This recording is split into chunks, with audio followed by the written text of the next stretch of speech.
la'a po ele I ka uai no e kāna hele no he ai ka makanilu haupua he pua oni ke kanaka he mea la ole ia o e mai ka ua e anei e ai ke kanaka e komu maloko e hanai ai ai mai ka wa e ano e ka ukula o ka leo ai leo vale no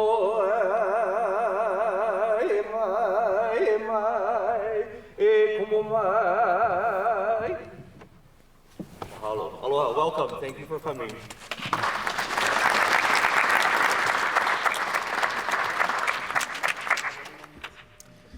All right, aloha everybody. There's a couple of people still settling in, but we're just going to get started nice and slow. My name is Dustin Parody. I'm the executive director of the Marine Institute that lives here at the Maui Ocean Center. And I have been granted the privilege of welcoming you all here tonight and helping set the stage a little bit for Kaiku's talk that's coming up here briefly. So I just wanted to set the stage a little bit with, why we're here and what we're talking about and what we're here to really celebrate. So Kaiku's work is very involved with corals, or as they're known in Olelo, ko'a. And whenever we're talking about corals, I like to kind of set the stage with, what corals are and why are we even here talking about them, right? There's a lot of different things out there that we could be talking about tonight, but we're talking about corals, and corals are extremely important for a lot of different reasons, right? And in us humans, we have a tendency to be selfish, right? We think about what things are, why things are important to us, and then we assign them as just important in general, right? So the corals are important in a few different categories.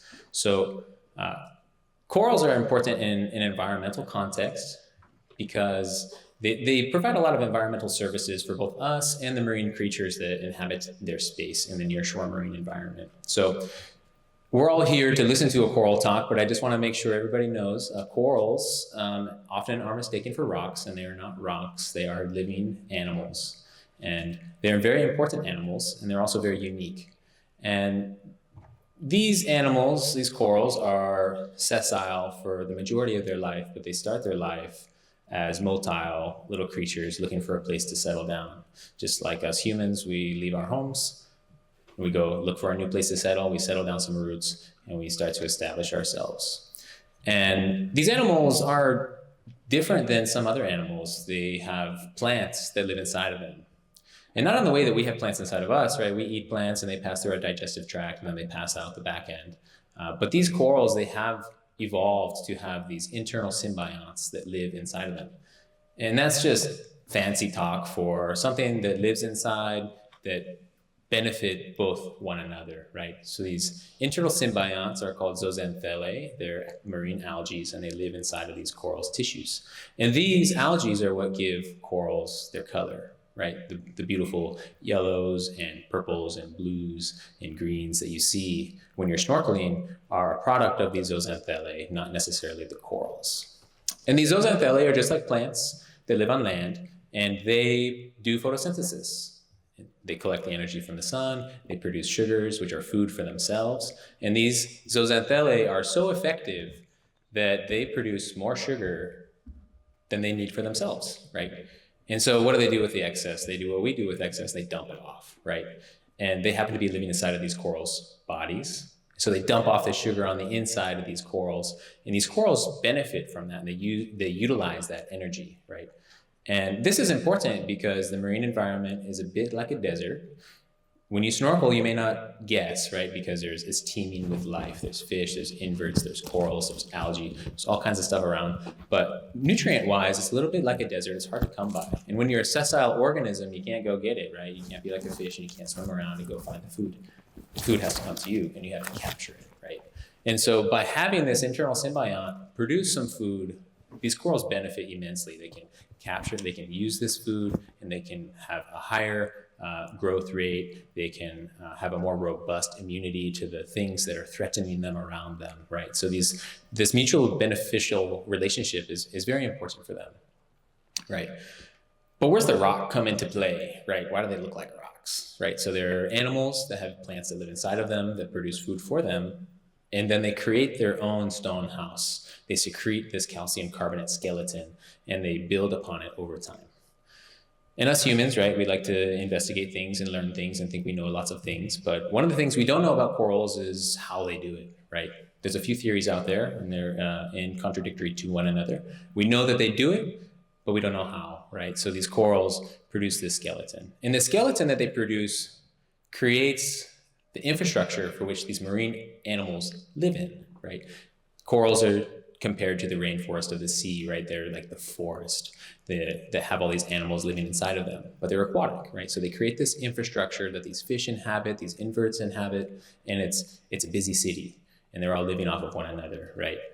And so they provide a nursery shelter for fish that also benefit the reef by helping clean the reef or providing food for other things in the reef. But these reefs do more than that, right? For us humans, they protect our shorelines. These corals are very rigid, right? If you've ever fallen and hit a coral, you know it hurts, right? It'll cut you. It can do much more damage than that. And so when these waves from the distant oceans that surround us are plummeting towards us, sometimes very large, these corals are stoic and they stand firm and they cause these waves to break. It's called wave attenuation. And the waves lose their energy, and as they come to shore, they strike our sand gently instead of slamming into our sand and eroding our sand away and eventually eroding some of our infrastructure away. Right? You can see this occurring on Maui as you drive around our coastline. So this is indicative of coral reef decline. So they protect our infrastructure. They provide an ecosystem for these animals to live in that we all love, but they also provide sustenance for us, right? They provide food by the fish, right? And maybe you don't eat the fish that live on the reef, but maybe you eat the fish that live on the reef, right? So there's this long domino effect that these corals are the central pillar for, right? So they're far beyond just important and cute to look at, right? All of this is great, but there's more to the story, right? And I always like to underline this importance of corals with what they mean to the Hawaiian people, right? Corals, ko'a, come very early in the Kumulipo. And for those of you that do not know, the Kumulipo is a revered creation chant that outlines the genealogical history of the Hawaiian people through the period of darkness, po, and into the period of ao, the light. This chant is over 2,000 lines long, and corals occur before line 20. It's pretty early, right? So this alludes to the idea that corals are extremely important to the Hawaiian people. But not only are they important, they're listed in the genealogical history of all of the creatures that they know of that inhabit the Hawaiian Islands, right? So they're part of their ancestry, they're part of their family, and they're treated with the utmost respect, and they were taken care of to take care for themselves and the next generations to come, right? And it was a very strong kuleana for the people to take care of the reefs. And a little bit of that has been lost in time with the occupation of Hawaii, the colonization, the change in the structure of the society that now inhabits Hawaii. But that kuleana still exists. The kuleana cannot be erased, but it can be just disillusioned, right? And so some of the work that Kaiku is going to talk about tonight is part of that kuleana. How can we take care of these reefs facing the threats that we're facing, right? So I don't want to spoil too much of what Kaiku is going to talk about, but I want to take a step outside the box just for a second and share a bit of my personal opinion, right? So the work that Kaiku is doing is contributing to the scientific knowledge of corals. It's amazing, it's great, but there's more to that. Kaiku, in my opinion, is somebody that can inspire the next generation of marine scientists that are coming up through the ranks. He's attending Stanford University, a revered university, so he can inspire his classmates, the undergraduates that see the work that he's doing. But when he comes home to do this work in a place that he was raised in, he can provide inspiration and help lift up the next generation of local kids aspiring to be something along the lines of him, right? And it's not just him, it's an archetype, somebody that can lead, somebody that can inquire, that can investigate and provide potential answers and solutions to all the problems that we're facing here, right? So let's take a moment and welcome Kaiku Kaholoaʻa and embrace him and let's lift him up tonight so he can continue to lift up others along his journey here in life.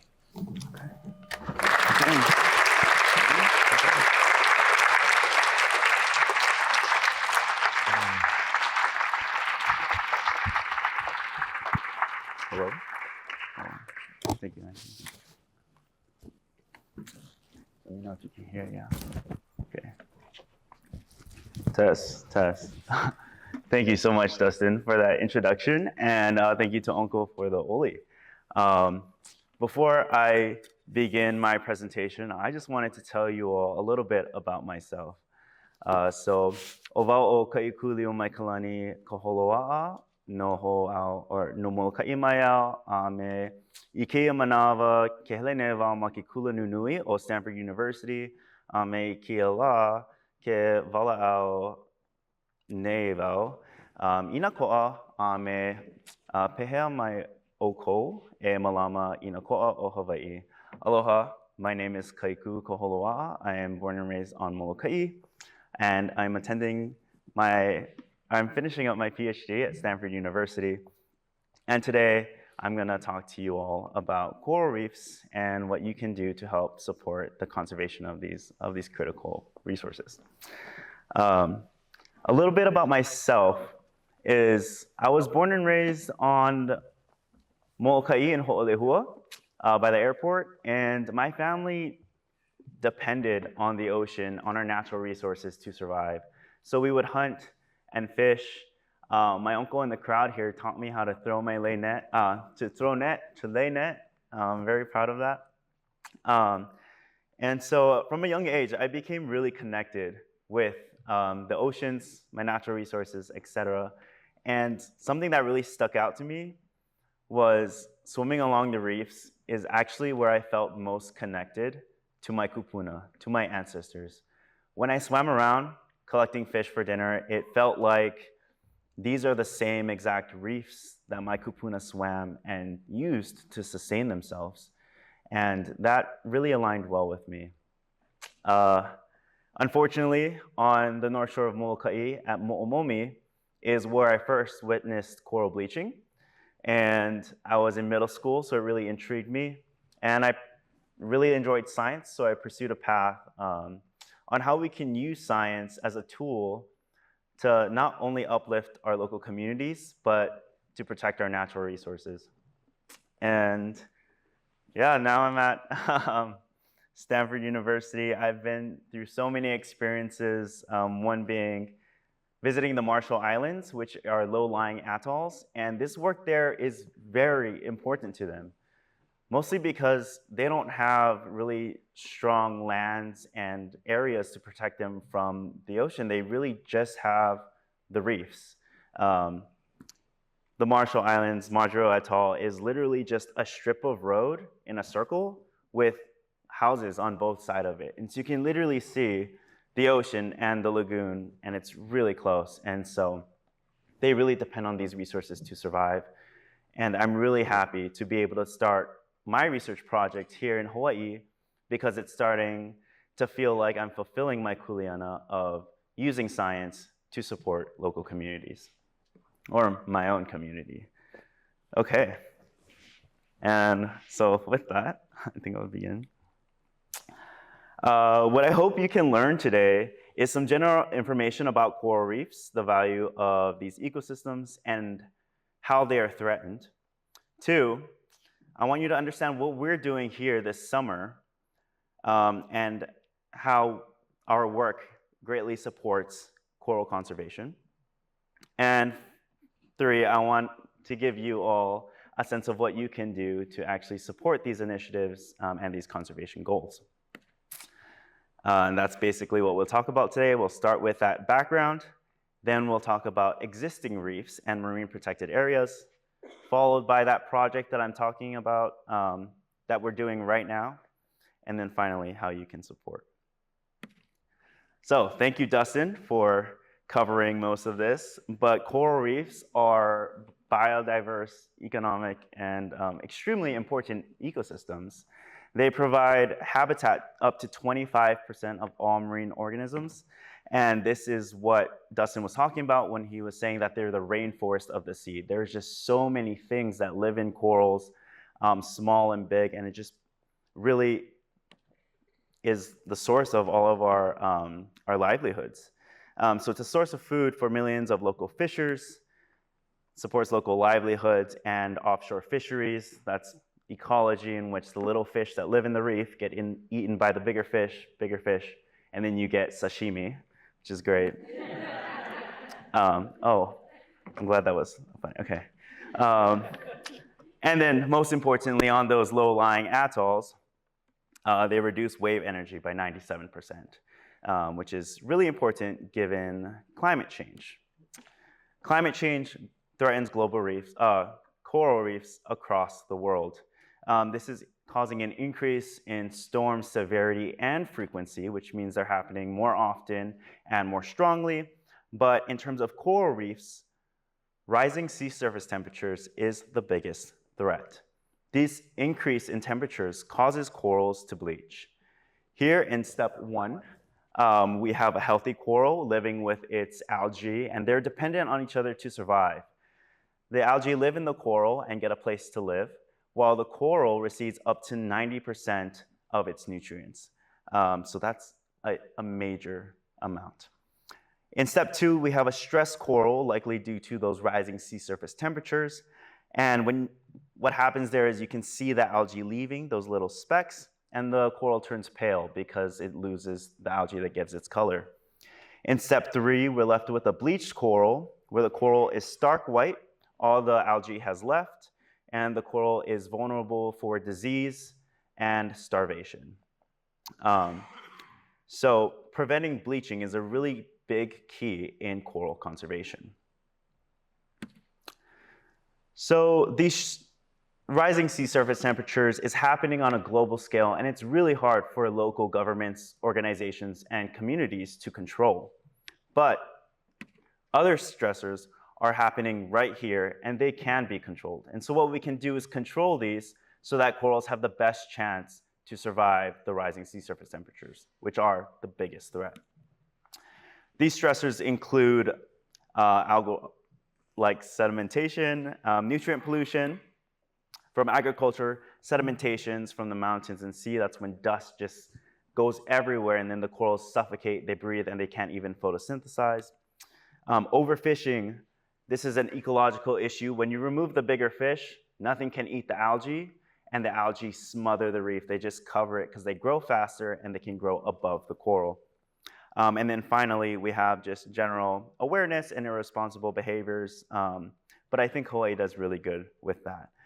But to that matter, local actions are very important. We can't stop marine heat waves directly, but we can reduce sedimentation, nutrient runoff, overfishing, and these irresponsible behaviors. And we can do that using something called a marine protected area, also known as an MPA. Marine protected areas are designated ocean areas protected by law to preserve marine habitats, ecosystems, and the organisms that live in them from these anthropogenic stressors, from the sedimentation, from overfishing, etc. And they work really well using something called a spillover effect. And so what you can do is protect an area, that's an example, and all the organisms in there are protected, and you can think of this kind of like a savings account. The more you protect, the more your investment comes back. And so you can protect these while still fishing outside of the reef, and over time, these populations grow really big, and then they're able to produce so much offspring that they bleed out into those nearby areas. And so this is how marine protected areas work. You're just conserving a small area so that nearby areas benefit a lot. Now, Hawaii has a sustainable development initiative, 30 by 30, and this means that by 2030, Hawaii wants to protect 30% of its nearshore areas. And this is because marine protected areas greatly support the preservation of our natural resources. However, as of 2019, only 6% of Hawaii's nearshore waters are actually protected. And that's a really small amount. You see a lot of purple on this image here. That's not actually a marine protected area. That's the Hawaiian Islands Humpback Whale National Marine Sanctuary. There is a marine protected area on here though, but it's really small and in red over there on West Maui. So that's some perspective for you. So we know that we have this initiative to create more marine protected areas to protect our natural resources, but we shouldn't just put these areas anywhere, but instead target critical locations that can optimize conservation efficiency. That means we can protect less area and get way more out of it. So in terms of coral reefs, critical reef locations can include 1, thermally tolerant reefs, and 2, reefs with high genetic connectivity known as mother reefs. And we'll talk about mother reefs later, but first, let's catch you up to speed on thermally tolerant reefs.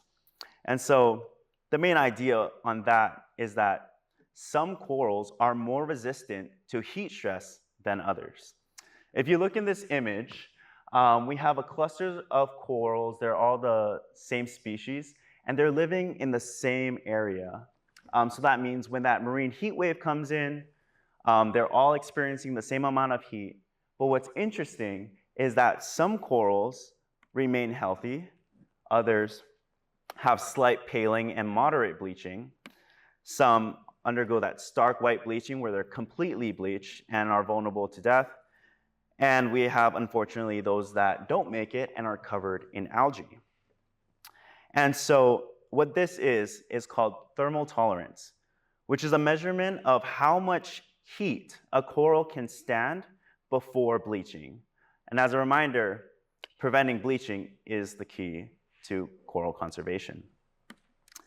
So we call these corals that are able to survive these marine heat waves and temperature stress thermally tolerant. And we call those that aren't thermally susceptible. And the cool thing, oh, really quick, every time you see this image, I just want you to think, oh, we're talking about thermal tolerance. We're talking about resistant to heat. But the interesting thing is that bleaching tolerance is genetic. Okay, I want to be a marine science professor at the University of Hawaii at Manoa. It's my dream. And yeah, woo. Sorry. And so what I have for you today is just a little bit of a molecular biology lesson. Okay, so bleaching tolerance is genetic. And the basis of molecular biology is that your genes, your DNA, can be read in many different ways called RNAs that produce proteins. These proteins create everything in the body, from cell membranes to blood cells, like everything. Everything is made up of proteins. Now I'm going to help you understand using my grandma's cookbook. So one way you can think of DNA is the cookbook or the set of recipes that an individual has. And so you get 50% of your cookbook from your mom, 50% from your dad, and your cookbook can be read many different ways, and those are your recipes. And your recipes produce those proteins. Sorry, I didn't mean to scream or yell or whatever. Okay. No, not okay. Okay. And so all these different recipes produce different foods. You have banana bread, you have musubi, oxtail soup. That's my grandma's favorite. But given that RNA can, you can read DNA in many different ways, you have different recipes. Some banana breads have nuts in them, and they suck. And some have protein. Oh, I'm sorry. This is my first presentation, you guys. And then some banana breads have whey protein, and those are my favorite, yeah. So in the context of coral reefs, different corals have different cookbooks that contain different recipes that allow them to be thermally tolerant.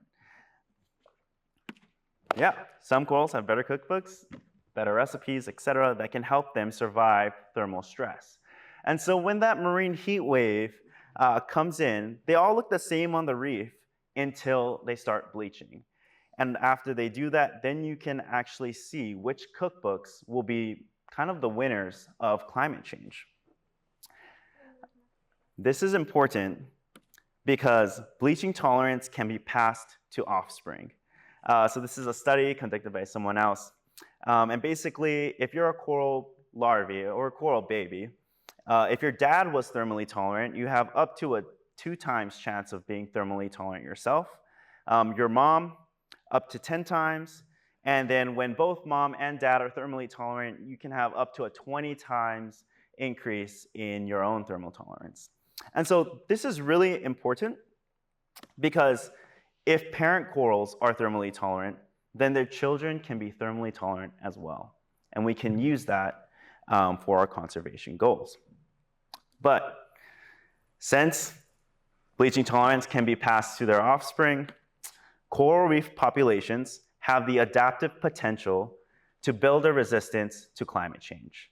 That means if we can give them the time to grow, mature, and reproduce, spread those genes while protecting them from our local stressors, then we can give them a fighting chance. And that's kind of what we're doing. So going back to critical reef locations, we want to target thermally tolerant reefs. And what that is essentially reefs that have lots of thermally tolerant corals. You see on this screen, we have a marine heat wave that came through, but a lot of the corals remain unbleached and healthy, whereas on the thermally susceptible side, many of the corals bleached. And so what we can do in terms of coral thermal tolerance, our project this summer focuses on, can we identify thermally tolerant reefs across Hawaii and prioritize them for marine protected area protections? If we can protect them, they can grow and reproduce. The second critical reef location that I want to talk about, or critical reef characteristic, I should say, are reefs with high genetic connectivity, also known as mother reefs. A mother reef is a coral reef area that provides lots of coral babies to other coral reefs. So, during the full moon or around that time, corals release their gametes, their sperm and eggs, and they mix and they create what Dustin was talking about earlier, the larvae. And these larvae are modal, they can swim around, but they're usually pulled around by the ocean currents. When the larvae find a really suitable place to live, they settle and then they grow into those corals that we see today. So, in terms of reef connectivity, a highly connected reef is when one reef, and we'll focus on this one right here behind me, is when one reef seeds many other reefs. It's very connected. Its larvae goes to this reef, and that reef, and that reef, and that reef. And then a less connected reef is where it only goes to a little reef, or less reefs, or just out into the open ocean, and that doesn't really help us. So, protecting mother reefs is really important because it ensures that they reseed damaged reefs with new corals year after year. Okay, we got connectivity understood? Yeah? Okay. We talked about marine protected areas, but now that we know about connectivity, we can expand upon that a little bit more. And we can do this by talking about marine protected area networks. So these networks are when multiple marine protected areas work together synergistically through high connectivity between 2 or more marine protected areas. And these are very important because they greatly boost the conservation efficiency through that larval connectivity. So say you protect an area on West Maui, that little green dot up there. That's really good for conservation. But if you can figure out where the larvae are going and protect that area as well, then you're starting to build that network. You can protect both thermally tolerant parents and their keiki. And so with this, you can figure out which areas are most connected and then protect basically the entire ohana. That's kind of what that's how marine protected area networks work. It's protecting your resources in one area, but they're connected to others, and then you're building a bunch of systems that rely on each other.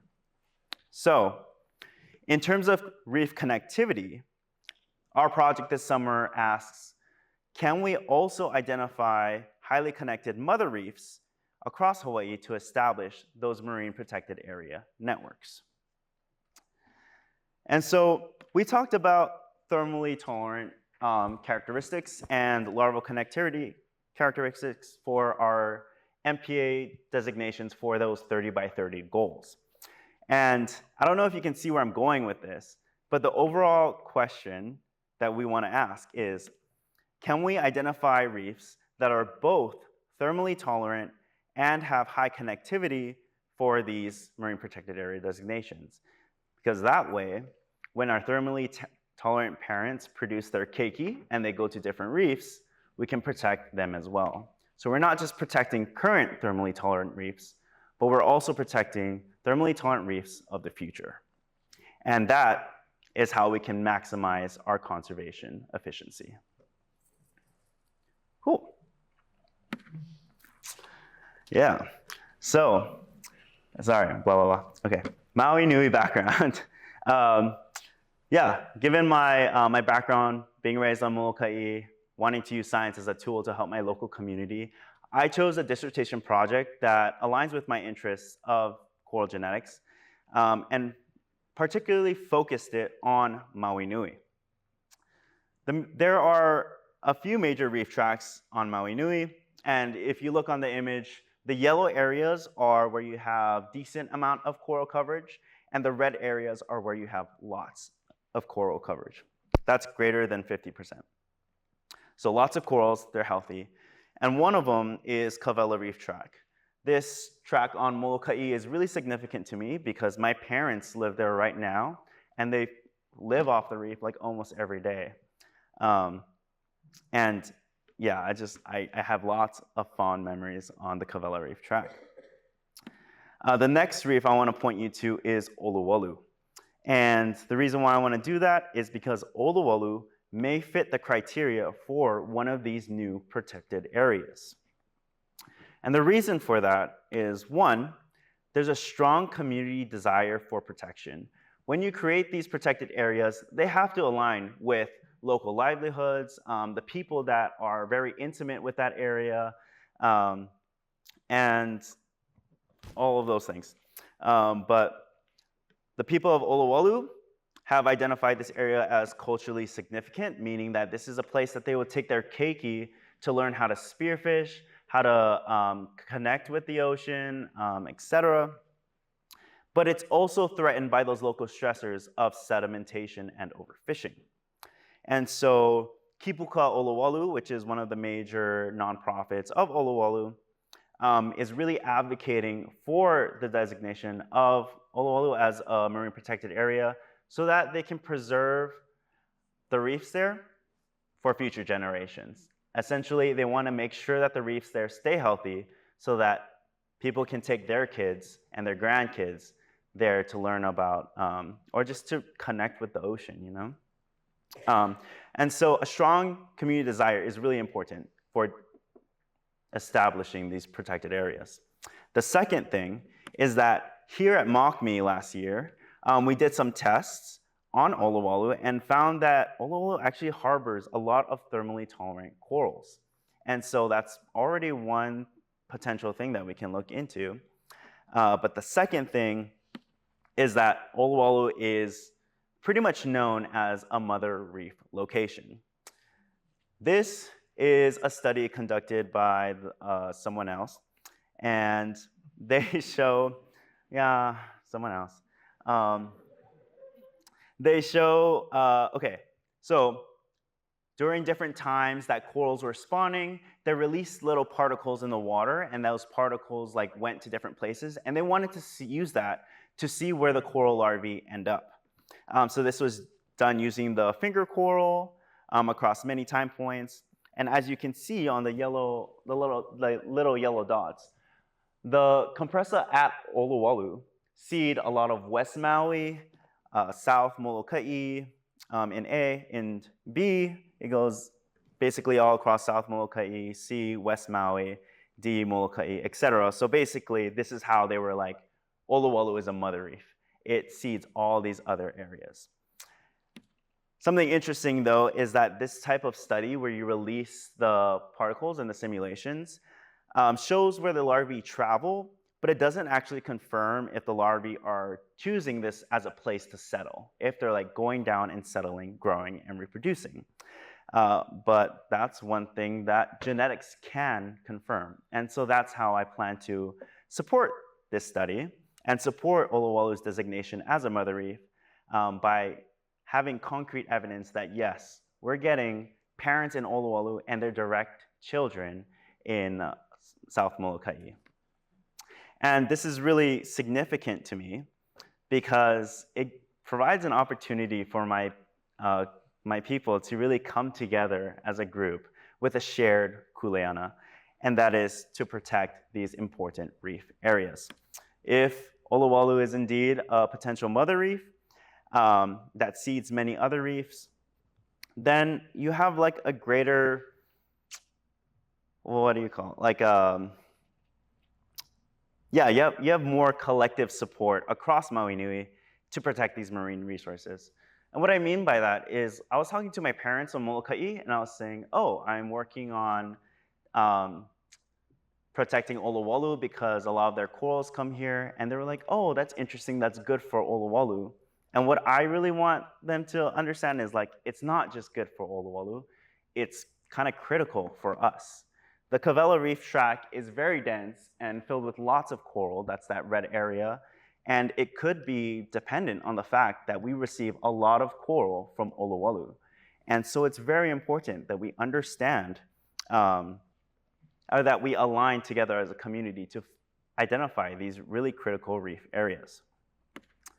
So although Olowalu is a major focus of our project, we still want to evaluate other reefs for high thermal tolerances and high connectivity. Like, are there any other mother reefs around that we're just not aware of? And now I get to talk to you about our project this fall, identifying those thermally tolerant reefs, our highly connected reefs, and our combination thermally tolerant, highly connected reefs. I think I need a better name for that. I don't know, maybe like Kupuna reefs or something. I don't know. Okay, sorry, focus. So for my project, I have 3 research questions. The first is what other reefs across Maui Nui might be important for marine conservation? 2, do coral genetics indeed support Olowalu's designation as a mother reef? And 3, this is what I'm personally interested in for my dissertation. What specific genes allow corals to survive climate change? Like what genes do they have that are better or worse given changing conditions? For this project, I'm focusing on one species, Parietes compressa, also known as the finger coral. This is one of the most dominant Hawaiian corals, meaning that I'll find it everywhere and we'll be able to conduct this study at many different sites. But the Parietes genus, meaning the Parietes family, is associated with increased resilience to climate change conditions. So corals like this may actually dominate the future, and it's really important to study how they're doing that now. Finally, they're very ecologically significant, where they provide a lot of those nooks and crannies and grooves for all those smaller organisms to like hide in, live in, and then eventually grow up. Our study sites this fall include 12 sites from West Maui and 12 sites across South Molokaʻi. Here we're collecting 20 corals per site, 5 fragments per colony. And what that means is a colony is a group of connected branches, like a shrub, that's a shrub. And the fragments are branches from that colony. So you have a shrub, and what we're doing is we're collecting like 5 little fingers from that colony. Oh, and this is what it looks like. It's fun when it all comes together. So we have 5 colonies, and 4 of them go into something that we call a heat stress tank. And these are tanks that actually allow us to identify those thermally tolerant reefs. They're really simple. I really like that we did this. Our lab actually worked with the community in Palau because they were very interested in protecting their coral reefs, but they didn't necessarily have that much infrastructure. So these igloo coolers, essentially, with aquarium pumps, heaters, chillers inside, are really cheap and an easy way for local communities to actually take charge of their natural resources. It's really exciting. We also have a controller that controls temperature, and this whole setup costs about $100 to $200. So still expensive, but much more manageable. So we don't heat up the corals, or what we're doing here is we're heating them up to see which corals are more thermally tolerant. But we don't do that just haphazardly. What we do is we actually simulate that marine heat wave and what corals experience in the wild. So each morning, they start at the baseline, and then they go up to a peak 35 degrees Celsius. To put that into perspective, I guess it would be uncomfortable for you to like kind of swim in. You wouldn't really want to swim in that. And for some background context, corals out there experience 27 degrees Celsius normally, and they go up, marine heat waves go up to around 32 and 33. But if our goal is to figure out which reefs bleach better, then we actually need to get them to bleach. And given Parietes compressa is a very tolerant species, we have to go up to 35 degrees. So as you can see, we ramp up that temperature and we have it at a hold each day for about 3 hours. And that's to mimic midday, the really hot sun, and a potential low tide when the waters are hot. And so we have that really long hold and then a steep decline mimicking the cooling of night. And so this reflects what corals actually experience in the wild, not now, but maybe 5, 10, 20 years into the future. And we also take pictures of them. And this helps us, I'll talk about it later. You guys don't need to know. Okay, so just to help you conceptualize a little bit better of what we're actually doing, corals out in the wild, we have a colony. We sample 5 fragments from that colony and put 4 of them into our heat stress tanks. 2 of them are hot tanks, which we actually make that marine heat wave, and 2 of them are controls. And in science, controls are important because they let us see how the corals are supposed to look when they're healthy. And so they go into the tanks, and over time, we expect the heated tanks to have corals that bleach. Each day, we then put the corals onto this grid, like that, and then we take a picture.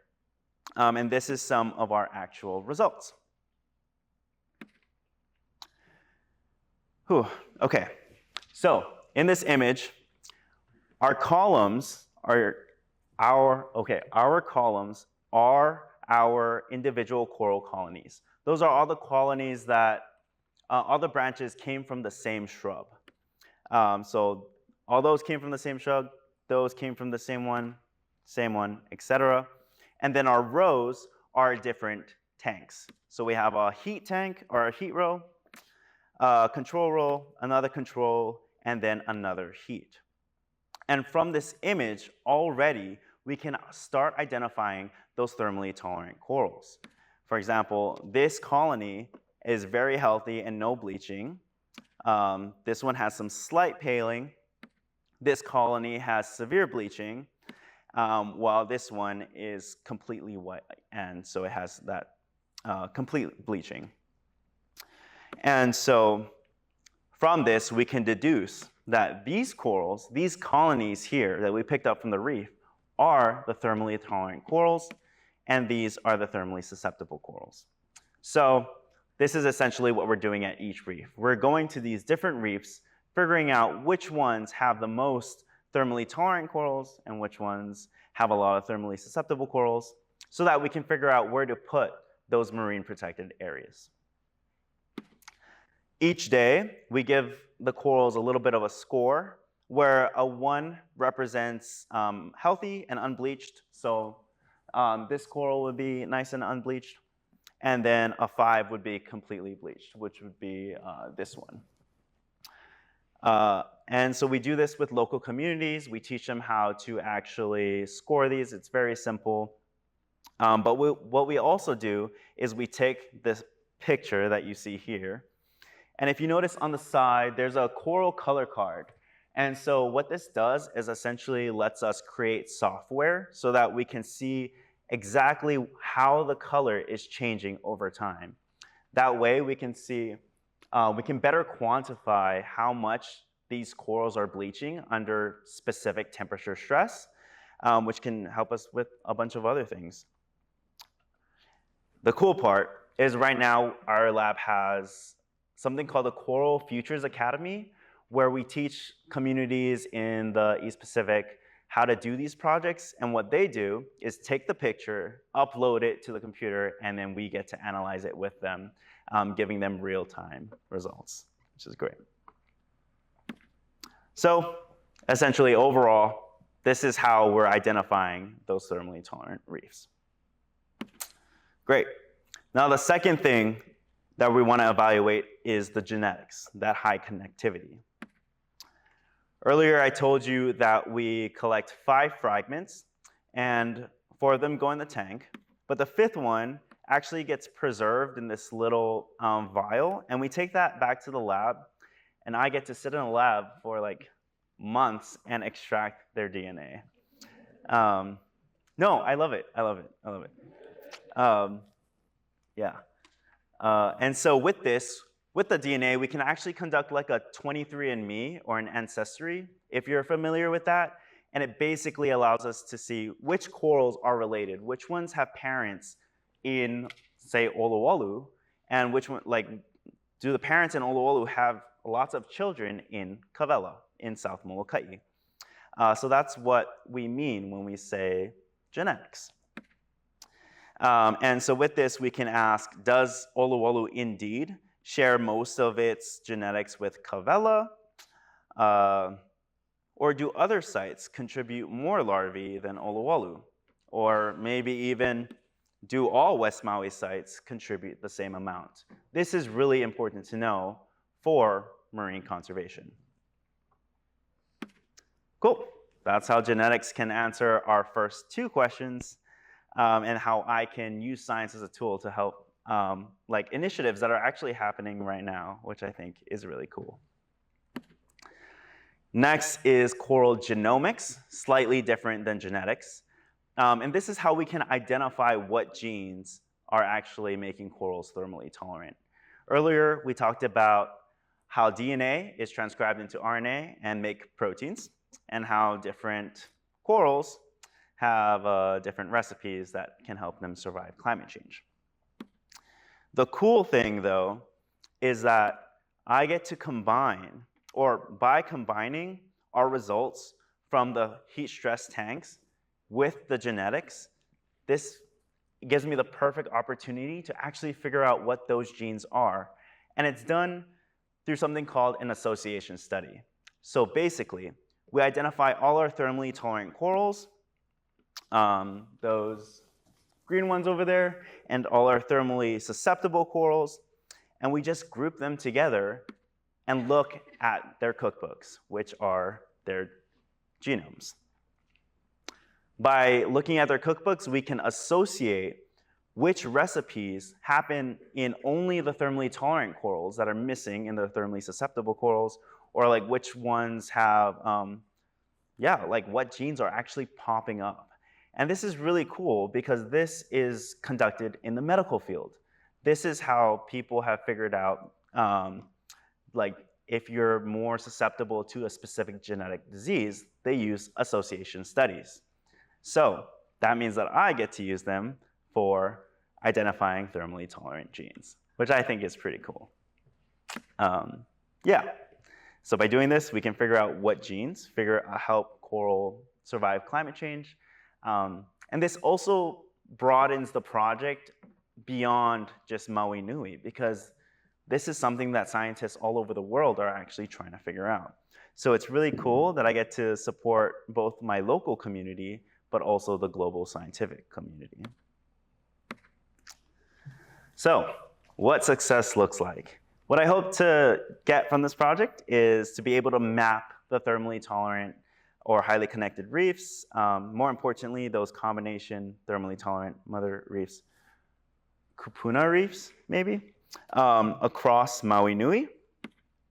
Second, identify other mother keiki reef relationships to support the designation of those marine protected area networks.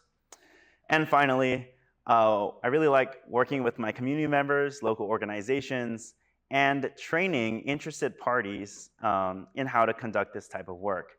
So next week, we'll have a bunch of kupu program interns learning how to collect corals and put them in the heat stress tanks. I'll be having presentations at Maui University of Hawaii in Maui and having student projects with them. But most importantly, I get to go to Molokaʻi High School and work with the students on there. Yeah. You don't need to clap, it's fine. Cool. And so what I was supposed to do was, before the presentation, I was supposed to give you all a piece of paper, and it was supposed to ask, if you were Hawaiian, what does it mean to be Hawaiian? And if you're not, what cultural values do you carry with you in your everyday life? And I didn't really get to do that, but the reason why I wanted to is because, oh no, it didn't work, but that's okay. The reason why I wanted to, was because I don't know, I came back from undergrad and I just had these conversations with my parents and my grandparents. I was like, Mom, Dad, what does it mean to be Hawaiian? And I'm not talking about like blood quantum. I'm like, what is it? What are the values of our culture that we live in every day? And what surprised me was that they took a really long time to answer. I felt like that's something that I should know. I should be able to raise my children with. And so I spent the last few years really thinking about that, thinking about what it means. And to me, it means connecting our three piko together. For those of you who don't know, we have our piko po'o, our head center that connects us to our ancestors and to our past. We also have our piko vaina, which is our piko that connects us to our current present, our parents now and our grandparents that we see today. But we also have our piko ma'i, which is the down there area. And that connects us to the children of the future. And so what I'd like to show, but the slide didn't work out, is that to me, being Hawaiian means to connect those three people together, to be able to connect my future children to my ancestors. And that's kind of what I felt when I was diving on those reefs as a kid, learning how to spearfish, learning what kind of fish were in my reefs, and learning like just how to live off the land and sea. And so what I encourage you all to do is, like, if you're Hawaiian, ask, like, have those conversations, like ask, what does it mean to be Hawaiian? Because sometimes, like, people need some time to think about it, but I think we should all really know. And if you're not Hawaiian, then of course, ask yourself, what do your cultural values help you, or how do they help you live your daily lives? So I don't really have a clear message for you today in terms of how you can support marine initiatives. But in my opinion, the best way you can support this type of work is just to practice being Hawaiian. Protect your natural resources, support those local initiatives and policies that actually allow your children to experience what you experience right now. So I hope you can think about that, have those conversations, they're important. And I just wanted to say mahalo nui loa for your time, and I really enjoyed talking with you today.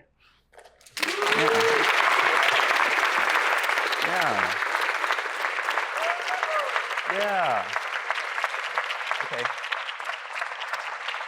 Thank you.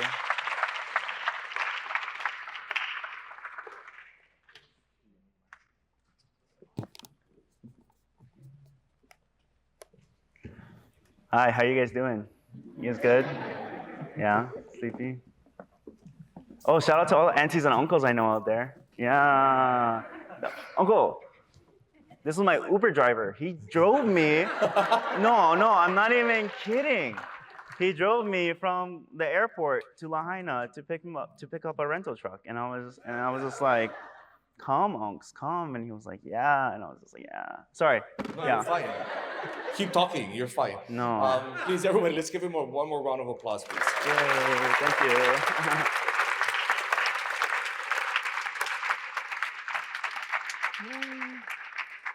Now we have Q&A. Does anybody have any questions? Oh, yes.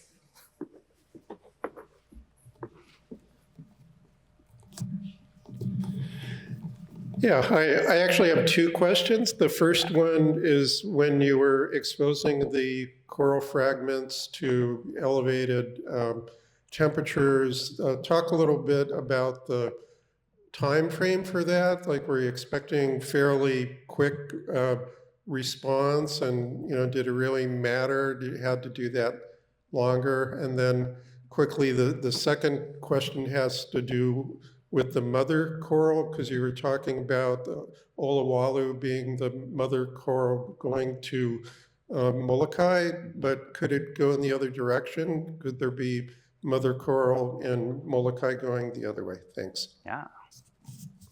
Thank you for the question, Uncle. To talk about the simulated marine heat wave, what we usually do with these studies, and what we've done in the Marshall Islands and in Palmyra and in Palau, et cetera, is we don't test one species, we test a lot of them. But that comes with different complications because different species are just naturally more resistant to climate change. So you have mounding corals that look like rocks, and then you have table corals that look like tables. And the table corals are just naturally more susceptible to that heat stress than the rocks, than the mounding corals. And so what that means is that you have a wider heat stress experiment so that you can capture both when the table corals bleach and when the mounding corals bleach. For this experiment, though, we are focusing on one species only. And the reason for that is so that I can figure out those genes that help them survive climate change. And with the finger coral Parietes compressa, we're currently conducting these experiments, but we expect, here we go. I specifically created this marine heat wave so that we could expect the most variation in bleaching. And so what that means is that what I want across this 5-day experiment is some of them to bleach on day 1, some to bleach on day 3, and some to bleach on day 5. What you don't want is for all of them to bleach on day 1, because then you can't tell if it's a thermally tolerant reef or not. So to answer that question, since we're only testing one coral, this simulated heat wave was made specifically for that coral so that we can get the best range of tolerances. Now to answer your second question, boom, sorry. Here we have West Maui. The initial project only covered from Ma'alaia all the way up to Honolua. But I do want to ask that question of do the genetics go the other way? We know that Olowalu goes up to Molokaʻi, but we don't know if it goes anywhere else. So what I did was I included 4 sites on the north, or 2 sites on the north, and 2 sites on the south, to see whether or not Olowalu is indeed more connected to those as well. Your question, however, talked about Olowalu and Molokaʻi, whether or not Molokaʻi goes to Olowalu. Current evidence say that it's very unlikely because the trade winds really push the currents in a very specific direction, and they're strong. When you're on the south shore of Molokaʻi, like you're not out at 12 p.m. because those winds come and like, I don't know, if I was a larvae, I would not swim against that current.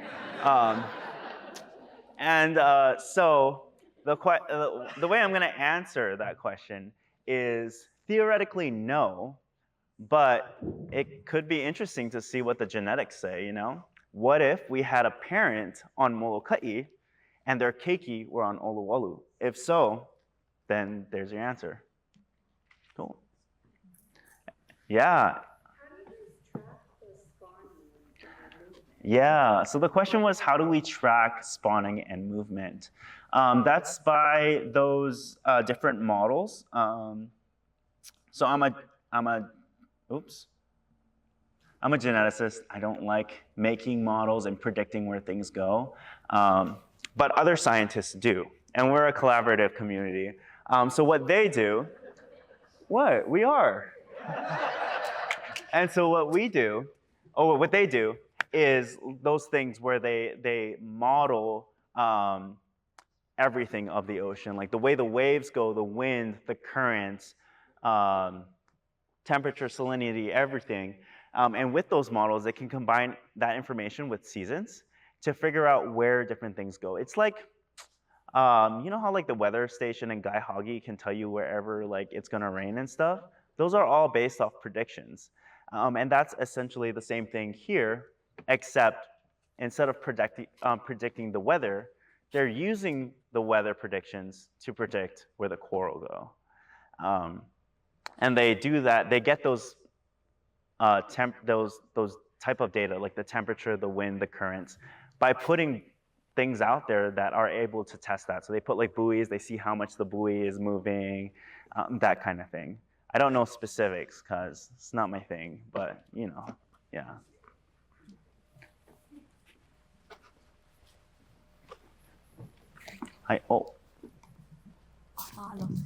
First of all, I want to say nui koʻu haʻaheo yaʻoe koʻu hānau. So proud of you, cousin. Thank you, cousin. But I do have a question. What genetic extraction technique are you using to extract the genetics from these coral? Oh, that's a technical one. Okay. So we do something called CTAB, which is basically we first use chemicals to break down the skeleton, the calcium carbonate, because we don't want that. We just want the tissue. So after we break that down, then we can use something called like a phenol. And what that does is it cleans the DNA and purifies it a little bit. And then these extractions are basically just cleaning the coral, taking all the cells off of it first, getting the DNA in like a small little slurry of guck, and then you just clean that slurry over and over and over again. And you clean it using chemicals that you know will interact with the things that you don't want, but will keep the DNA intact. I hope that answers your question. Yeah. Hi, I have 3 quick questions though. My first one, I'll just piggyback on hers.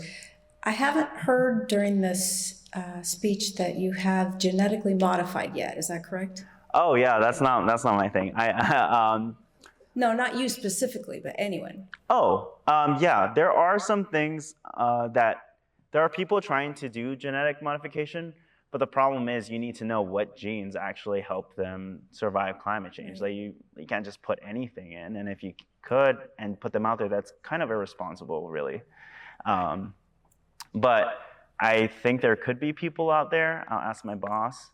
But yeah. I'm figuring that's where all this is leading. We find out which ones are the heat-tolerant ones and then genetically modify to create We could. You could do that, but that takes a certain skill set that I don't know if people have or whatever, but it is a possibility. For those of you who don't know, genetically modified organisms are in our food. We make bigger tomatoes, bigger apples, etc. My parents are papaya farmers, woo! And they grow the genetically modified papayas, like just grow bigger papayas. And if you also didn't know, instead of growing big trees with big papayas and then making them reproduce with other big trees and big papayas, genetically modified organisms are where you like figure out what gene does it and then you just do it between other organisms. That's for the crowd. For you, thanks for your question. Well, but I also have another one. Do local fishermen or fisherwomen also kick back on the MPAs? Is that why there's only one? It could be one of the reasons. I'm not exactly too sure. My job is to inform the communities of where their thermally tolerant corals are. And it's really important to let them make the decisions on whether or not they want to protect them. So I don't know why we don't have that much marine protected areas. But what I do know is that if there are concerns, you need to listen. Cool. And then I did see PCB in there twice, but I don't believe I know. Oh, what that PCB? is. Yeah. Oh. It was in your screen on your screenshots twice. PCB. Oh, I'm so sorry. Okay, wait. Let me just skim. In the meantime, is there another question?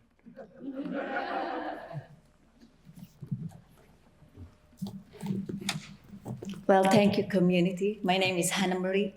I'm very passionate about the coral, especially the coral. I just came back from the Philippines, and they're really a great coral. I would say better than Hawaii. I love Hawaii, and when I go snorkeling, especially Oluwalu, 2018, I moved here, and there was a lot of corals there.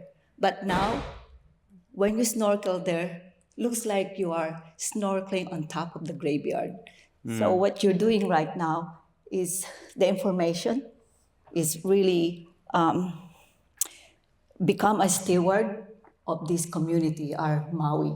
And that's my question to you. What does the local stewardship looks like? Is there need like a specific training protocols? And second question, since we're going back to the Philippines, I have a passion of bringing this knowledge, not only your information. I've been studying about this. Is this genetic system, genetic markers? Can we do this also in the entire world, like a cosmic stewardship, not like just Maui alone, but the entire Earth, because we are neighbors. 70% of our Earth is composed of water. So I think I really value your time to be a steward of our coral reef. Yeah, so to answer that recent question, coral genetics is something that I just was able to pursue because they do it on all other organisms across the world. So there is that, I guess, a whole field dedicated to understanding the genetics of different organisms in our oceans. So that's really cool. The bigger question, though, that I wanted to address was, what does local stewardship look like? And what that means to me, or the way I'd answer that, is just supporting those that are interested in the field so that they can become the future leaders of local conservation.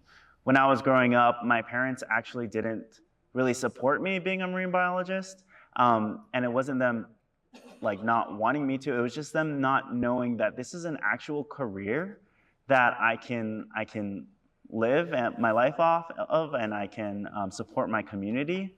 But once they realized that, they became my #1 supporters.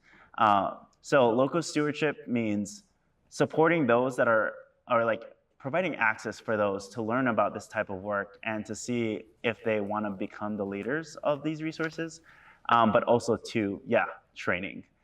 If there is that interest, make opportunities for them.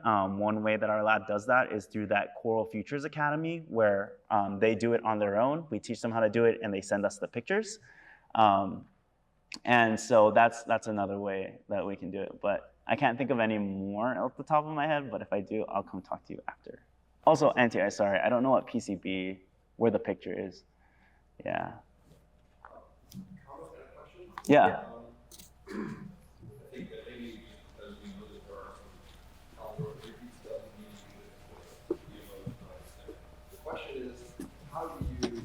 Differentiate that flow. The question earlier from your uncle was, do we know which way the genetics are going? What came first, the Molokaʻi or the Maui? How can you determine which is seeding where? The way that you can do that is by understanding the local area. So the first thing is there's a high probability that Oluolu seeds Molokaʻi specifically because of those currents. That's not always the case in many different areas though. And what you can do is look at just specifically who's related. If you have like lots of parents on one area versus a little bit of, I'm sorry, I'm blanking, but basically there is a way to do it. I can't answer it right now. I don't want to say anything wrong. But there is a way that you can actually use the genetics to infer directionality, which is good. I'm spoiled, I don't have to do that, so. Yeah, oh, plenty of questions tonight. What, you guys not gonna go home? Okay. So as a geneticist at Stanford, do they have the equipment like AI computers that you're able to focus on and add data to that? Oh yeah, that's actually how the genetics kind of works, is this people out there make the tools, not using AI, but using programs and software. And then my dissertation is just me learning how to use those tools to answer these questions. So I'm not sure about anything novel, but there are tools that are made by other people who don't do the research to help the researchers answer their questions. Yeah. First of all, really good job. This is really cool research that you're doing, and congratulations on getting to the PhD and like still having hope for the coral reefs and doing that work. Yeah. It seems like the research has come a long way even since I graduated, and it's really interesting to hear. So also, if this is your first presentation, amazing. Woo! Yeah. Really good job at translating technical science stuff into, you know, regular conversations. Mm-hmm. So one of my questions was, is anybody doing eDNA to confirm, like eDNA samples to confirm that flow? Since like, I mean, you obviously know the current, so they're probably not going the other way, but like say, I guess this is a kind of an obnoxious PhD question, but like say you were to go in and your study isn't conclusive and you aren't seeing maybe those seeding, do you see a future where somebody came in with eDNA and used that to like confirm locations of where the gametes are going? Yeah, so for the community, eDNA is environmental DNA. And this is basically when organisms like just lose things like hair, skin, etc., blah, blah, blah, and they just enter the environment. And then what we can do as scientists is just take samples of, say, a little column of water and see what type of DNA is in there. Is there like a lot of whale DNA? Is there shark DNA, et cetera? And that helps you really figure out the organisms that are in an area that you can't really find on yourself because they're like hard to find. And so your question was, if I wasn't able to find that connectivity, would I use eDNA to follow up on that? Yeah, or somebody else, you know, after you did the study? They could. I'm actually not too familiar with eDNA and how it can tie correctly with genetics. Our lab actually does a lot of eDNA on kelp forests in California, but making that connection from the eDNA to the genetics and how you can use them in tandem is something that I'm not actually familiar with. But yeah, maybe one can answer questions that another can't. Yeah. No worries, it's just an interesting question. And then my second one is, how are you guys doing funding-wise?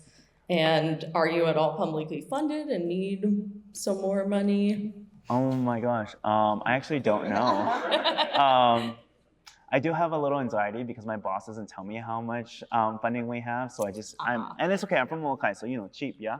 But then, yeah, so to answer your funding question, I don't know, but I'm just cheap by personality, and so I think if I stay as cheap as possible, then I'm in the green. Oh yeah, really good job on figuring out how to do that study with a really low budget. That's phenomenal, because scientific equipment is really expensive, so nice. Yeah, if we want local communities to, or if we want science to support local communities, then they need to be understandable and accessible to those communities. So it's really important. Cool, thank you. Cool, thanks. Okay. Oh, okay. So I have a question regarding, I understand what you're trying to do. I don't know enough about corals to understand whether or not, if you were able to find in your particular species of coral a link to the non-bleaching, making a more robust coral, is that going to be found in other corals around the Pacific? Oh, I'm not sure if what we find in this species applicable to every other coral species. Well, the way organisms are grouped are by genuses, and so this genus called the Parietes is a group of corals that share a lot of characteristics and are very genetically similar, but they're still different species.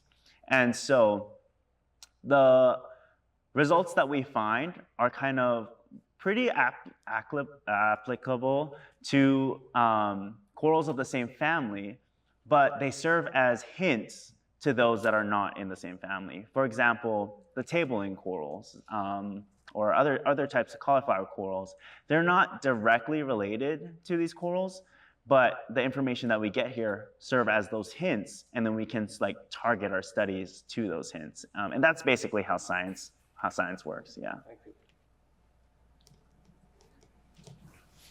Who do you, I see as responsible for handling the MPA? Declaring those and then also to carry it out through generations or just yourself? Yeah, the question, sorry. Yeah, the question was, who do we see not only establishing those marine protected areas, but also carrying them throughout future generations? And to answer that, I would, and tying in with your question, this is where local stewardship really comes into play. You don't only need support from the community to establish these MPAs, but you need the support to make sure that they're maintained. When someone is fishing in a marine protected area, it can be a lot of money to have rangers constantly patrolling and doing that thing. But if you get the local community on board, then someone from the community can go up to this person and be like, "Brah, what you doing? Fishing in the MPA?" And so basically there's that accountability by the community to keep those protected areas protected. And the way that you get them on board with that is just by listening and initially getting their support. That's why when I talked about Olowalu, I first started with the strong community support from Kipuka Olowalu to create this protected area, because the idea is that organization and the inhabitants or the residents of Olowalu will help maintain it. So isn't a big part of the problem that suggested that is the runoff from the land into these areas and the damage it does to the coral reefs and Yeah. And locally, that's a bigger problem. I think. Yeah, the question was about sedimentation and how during rain, loose sand and dirt enter the oceans and smother the coral reefs, and how that is a little bit more of a bigger problem than actually enforcing things like overfishing. Well, the thing is, when you designate an MPA supported by organizations like Kipu Kaʻoloaʻa, then you can also piggyback off by using community events to help reduce sedimentation. And that's actually what they're doing right now. So ways that they reduce sedimentation is just by planting trees that can grow, that can build those roots to really hold those things in there. And so, one, by identifying ʻoluʻolu is important, you get the community on board, and then two, that's where the local actions come in. That's where not only can you hold your community members accountable for not fishing, but you can also hold them accountable for like, let's go plant some things, let's go do this, let's go do that. And so that's what Kipu Kaʻoloaʻa is doing. Yeah.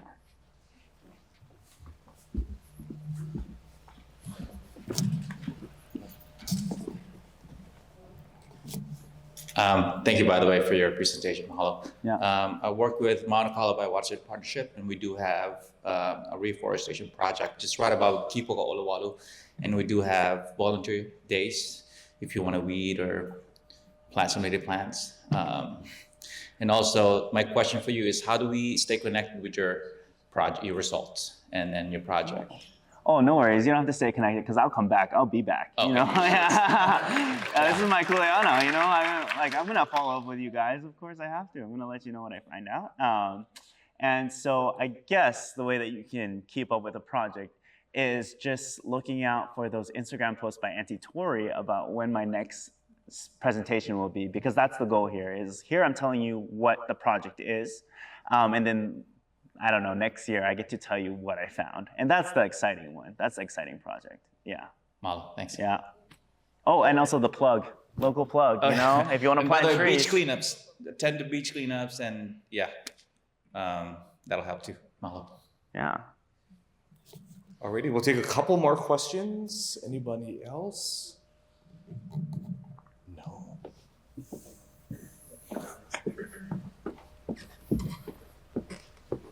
Steps in. Yeah, seriously, get the step flights in. Kaiku, awesome job. That was great. I just wanted to give a couple or one comment to some of the GMO stuff that was coming up, and you know, this work is like really high level work, right? He's trying to find interconnectedness between reefs, and he's using tools that the community can use in different contexts. And so, in the restoration practitioner context, what this can help connect us with or guide us with is identifying these reefs that have a high density of these thermally tolerant corals, right?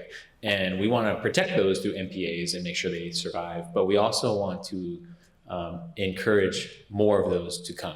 And part of that is the MPA, so we can help, you know, those corals survive, and so when they spawn, the larvae do their thing, just like Kaiku was talking about. But another method of protecting coral reefs and coral reef stewardship is through coral propagation and coral outplanting. And by utilizing these tests that they are using in this to identify the thermally tolerant corals, we can use that same exact approach to test the corals that we collect for coral restoration. And so when you have, you know, say 10 corals in your lab and you test them all and you find 6 are tolerant, 4 of them aren't, we can then selectively propagate those corals and outplant them by, and this will lead to outplanting a higher proportion of thermally tolerant corals in the marine environment, adding more genetic material back into the marine environment that has this thermally tolerant genetic code. And so instead of using the GMO approach of like modifying these corals and putting them back out there, we can just use these tools to inform us and better guide our restoration to have more bang for our buck, right? So we're still returning the corals that are not thermally tolerant because corals have a really massive genetic code. And there's a lot of things we don't know that are in there, kind of like Kaiku was talking about. There might be some genes in there that help them grow really fast, or maybe there's some genes in there that help them tolerate sediment a little bit more, or toxic contaminants, or there's so many things that we don't know. So we don't want to delete those from the environment, but we also want to try to, I like the slide that he had that said, give the corals a fighting chance in face of climate change. We're trying to buy some extra time in helping these corals position themselves to potentially self-recover as our oceans continue to warm. And this concept is called assisted gene flow. We expect these coral reefs in their genes to maybe flow in this direction anyways through natural bleaching events. Corals that aren't thermally tolerant, maybe they die, the strong ones survive, and more of them are present. But we can maybe jumpstart that a little bit while other local stressors or climate change is faced on another front. So these tools, though, are being used at a super high level. They can still be inherited and used by our local communities to enhance our restoration approaches. And that's what we do at the Marine Institute, and other organizations throughout the state are also doing too. So I just want to put that out there. Yeah, and to add on to that, actually last year when we did our preliminary results with Olowalu, we had a lot of thermally tolerant corals, and we actually worked with MOCME in outplanting them. So they're out there right now, and next week we get to go and survey them to see how they're doing. We hope to see that they're happy and contributing their genes to the population consensually. And yeah, that's all. Sorry, consent. Okay. Alrighty. Mahalo nui loa. Thank you everyone for coming this evening. Yay. We want to thank the Maui Ocean Center Marine Institute for allowing us to use this amazing space to have our speaker series. We want to thank Kaiku for doing this today. Not bad for your first presentation. Right? Yeah. Who got a bag? Did anybody get a bag? All right, I don't want to see that on eBay. So mahalo to Aina Momono for providing the bags to everyone. Again, thank you everyone for coming this evening. Please drive safe. Mahalo. Thank you.